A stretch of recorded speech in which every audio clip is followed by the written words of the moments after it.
실리는 컨테이너들이 어떤 컨테이너들이 실리는지 한번 봐보려고 합니다.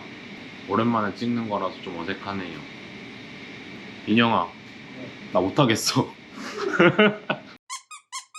저희 배는 컨테이너 선이니까 컨테이너가 실리긴 하는데 컨테이너에도 여러 종류가 있습니다. 20피트 컨테이너, 40피트 컨테이너, 45피트 컨테이너 이렇게 사이즈별로도 나뉘고 친구들도 이제 위로 조금 더 큰 하이피드 컨테이너들이 있고요. 리포 컨테이너, 플랫 같은 것도 싣고 탱크 컨테이너, 위로 뚫려있는 오픈 컨테이너도 있고 옆에 뚫려있는 사이드 오픈형도 있고요. 컨테이너도 종류가 여러 가지인데 결국은 그 규격화된 사이즈 안에서 변형이 된 것들이라 가지고요. 차곡차곡 잘 실리게끔 그렇게 되어 있습니다.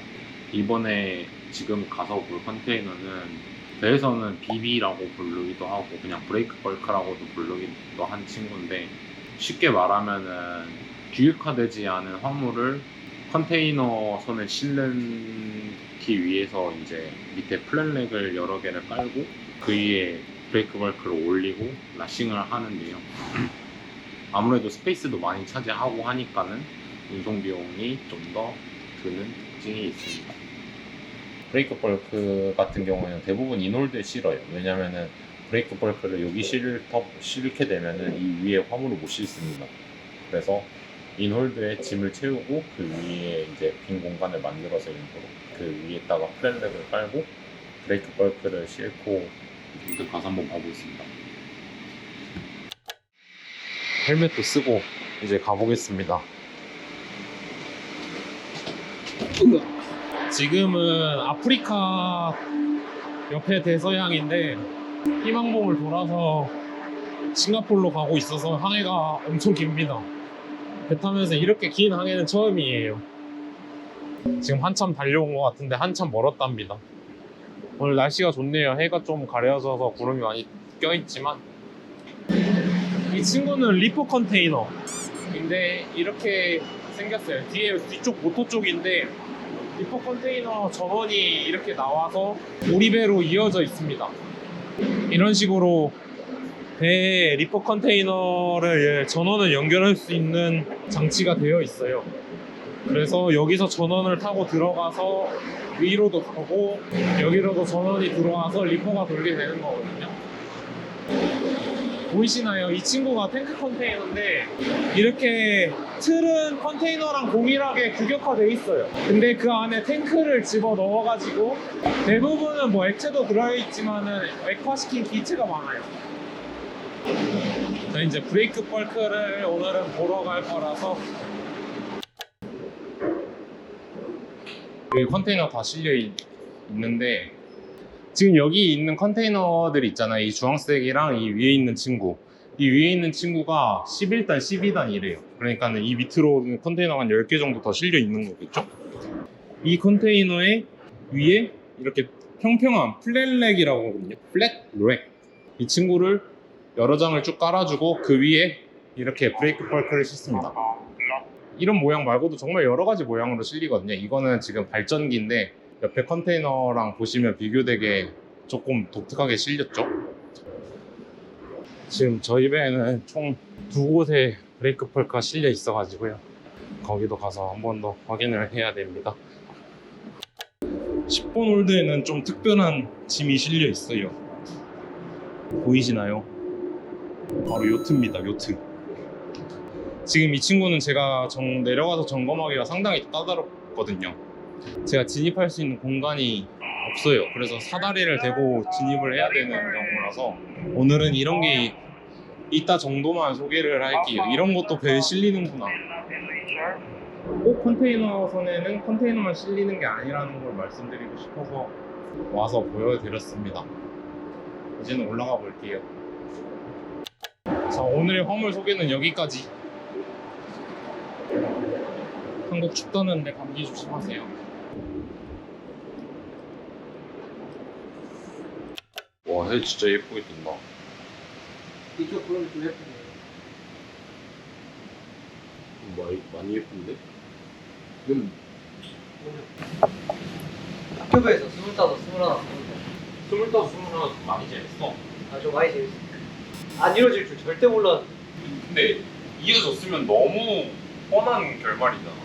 그렇긴 해. 뻔하진 않았는데 뻔했으면 좋았을 것 같아. 너무 힘들었어요. 저까지 힘들었거든요. 이해지길 바랬어? 네. 넷플릭스에 있나 그게? 쉽지 않겠습니까? 생각 없이 드라마 보고 근데 진짜 안 끝날 것만 같아. 또 사우스햄птон 출연할 때만 해도 안 끝날 줄 알았어. 아니 너무 돌아갔지 우리가. 약간 너가 생각하는 항해사의 장점. 장점이요? 장점이요? 없는 거 아니야? 사람들이 감사할 줄 안달까요? 감사할 줄 안다고? 하루에 막 8시간만 일해도 좋아. 단점 아니야 그거는? 근무 시간이 너무 길긴 해 항해사가. 당직이 있다 보니까. 그래도 돈은 어느 곳에 비해도 그래도 좀 괜찮게 주는 편이잖아. 아 그쵸. 연봉으로 봤을 때. 근데 오히려 나는 배 타면은 좀 개인 시간이 더 많은 것 같은 느낌? 밥하고 빨래하고 뭐 이런 시간들이 되게 최소화되잖아. 아, 밥은 사저부에서 해주지. 이제 뭐 빨래야 내 것만 돌리면 되니까 빨래하는 시간도 별로 안 걸리고. 그리고 어쨌든 출근 시간이라는 것 자체가 없잖아. 우리. 아니, 예를 들어서 만약에 우리가 저기 강북구 사는데 여의도까지 출근을 해야 되면 1시간씩 걸린다. 우리 그런 거 없잖아. 그렇게나 보니까. 모르겠네. 나도 그렇게 출퇴근 안 해봐서. 장점. 뭔가 목표 세우고 하기가 좋은 것 같긴 한데. 뭐 공부를 한다는 거 그런 거. 뭔가 방해 요소가 적으니까요. 다른 외부의 유혹이 없잖아. 제약되는 것들이 많이 있고. 나가서 뭐 친구들 술 먹자면 또 그죠. 나가기 싫은데 하면서도 한 번씩 나가게 되고. 나가면 재밌잖아요. 저는 나가는 거 안 좋아하는데 친구들이 안 불러주면 서운하거든요. 근데 그게 또 단점이긴 하잖아. 그렇죠. 친구들이랑 놀고 싶어도 못 놀고 그런 건 가장 큰 단점이긴 하지. 기관사보다 항해사가 이건 낫다 약간 싶은 거. 저는 기반부 기억 다 나는 거 같아. 저는 다시 골라도 항해사를 할 거고. 아 그래? 나는 기관사도 괜찮을 것 같아. 약간 기술이 있잖아. 뭔가 뚝딱뚝딱 붙일 수 있는 그런 기술력이 있는데 사실 나는 그런 거 없으니까 업무 강도는 기관부가 좀 더 세긴 한데 일단 근무 환경 자체도 시끄럽고 덥고 하니까 약간 그건 부러워. 늦잠 잘 수 있는 거. 항해사도 늦잠을 못 자니까 나 진짜 2항사 때까지만 해도 휴가 가면 항상 진짜 한 이틀 정도는 그냥 진짜 죽은 사람처럼 계속 자다가 휴가를 시작했어. 항해사의 장점? 어렵다. 비교적 휴가가 긴 게 진짜 많이 있어요. 이런 밸런스 좋아하는 사람 좋아할 것 같긴 해. 일 막 한 번에 뭐 6, 7개월씩 뭐라 하고 막 두세 달씩 쳐버리는 그런 밸런스. 어쨌든 남들은 해외여행 한 번 가는 게 부담스럽지만 우리한테는 한 번 해외여행 가는 게 딱 부담스럽지 않잖아. 그쵸 같아. 오래 쉬는 건 진짜 장점이고. 오래 타야 되지만. 상력? 학력. 남들은 큰 돈 들여서 가고 하는데 우리는 뭐 잠깐이지만 그래도 약간은 맛보고 놀 수 있으니까. 그쵸. 나가서 땅만 밟아도 좋습니다. 유학으로 가면 사람들 파리도 갈 거야. 아 진짜요. 물론 1항사는 못 가지만 그래도 주년 때 많이 나갔으면 좋겠다. 근데 또 그거의 연장선으로 단점은 더 이상 해외여행에 대한 감흥이 없어. 아 진짜. 어딜 나가도 설레지가. 몽골 갈 때도 비행기 타면 막 비행기 막 보이는 순간부터 막 사람 설레는 막 그런 거 있잖아. 좀 네. 그런 게 없더라고 이제. 또 사람 사는 데가 또 사람 사는 데가 약간. 아 그쵸. 저 원래 약간 해외를 나간 적이 없었거든요.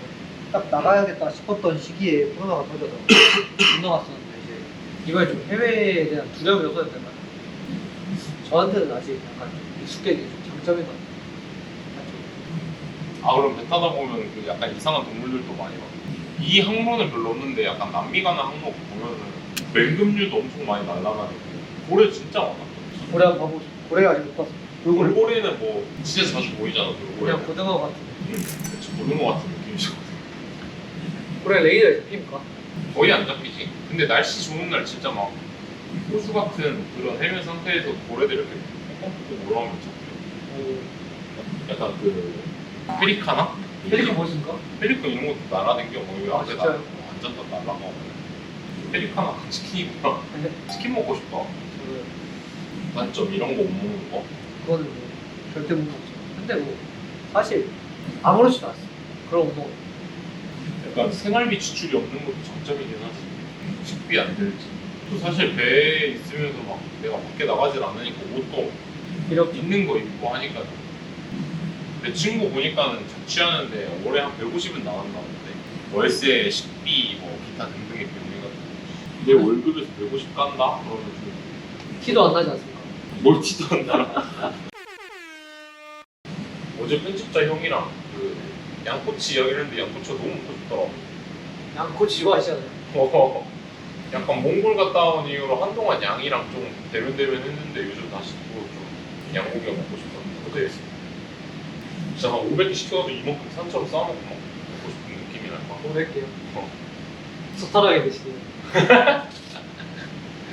그때 우리 양갈비 또 먹는 것도 맛있어. 너무 맛있었어. 한 가지 이게 양.